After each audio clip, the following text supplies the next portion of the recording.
అక్రమ కేసులు బనాయించి నేరుగా రాజశేఖర రెడ్డి గారి పేరు ఛార్జ్షీట్లు కూడా పెట్టిన పార్టీ కాంగ్రెస్ పార్టీ. తన అన్న ఈరోజు ముఖ్యమంత్రి జగన్మోహన్ రెడ్డి గారిని 16 నెలలు అక్రమంగా జైల్లో పెట్టారు.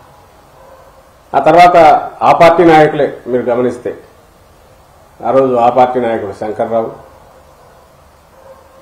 అలాగే ఇటువైపు నుంచి టీడీపీ నుంచి ఎర్రమనాయుడు గారు, ఇంకొకరు అశోక్ గజపతిరాజు, వాళ్ళు కలిసి వేసిన కేసులు, ఉమ్మక్కై వేసిన కేసు. ఆ కేసులో ఛార్జ్షీట్లో రాజశేఖర రెడ్డి గారి పేరు పెట్టింది పార్టీ. సోనియా గాంధీ గారు చెప్తేనే పెట్టానని చెప్పి తర్వాత శంకర్రావు గారు ఆయనే తనంతట తానే మీడియాతో కూడా చెప్పారు. అలాగే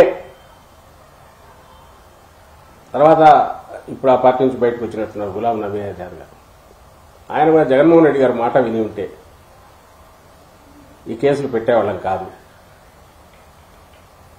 ఇలాంటి తప్పు ఇవన్నీ అక్రమ కేసులు, మాట విని ఉంటే ఇంకో రకంగా ఉండేవారు అని ఆయన చెప్తారు. ఆ పార్టీ గురించి చెప్తే అది పెద్ద పురాణం. రాష్ట్రంలో ఉనికి లేని పార్టీ కాంగ్రెస్ పార్టీ.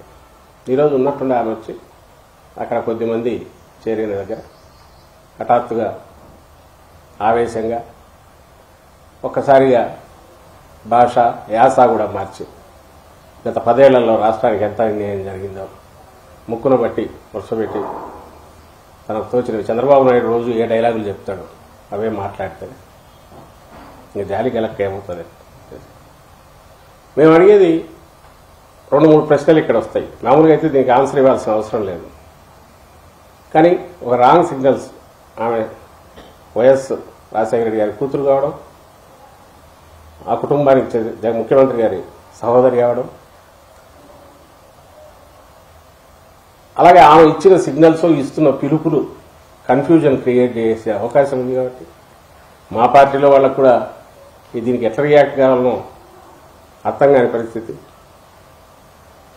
ఎందుకంటే ఒకప్పుడు ఒక కుటుంబ సభ్యురాలుగా తన అన్నకు సపోర్ట్ అవసరమైనప్పుడు ఆమె కూడా పార్టీ దీంట్లో పార్టిసిపేట్ చేసిన నాయకురాలుగా ఉండేవాళ్ళు. కాబట్టి సహజంగానే ఏమైనా మాట్లాడాలన్నా కూడా హెసిటేట్ చేశారు.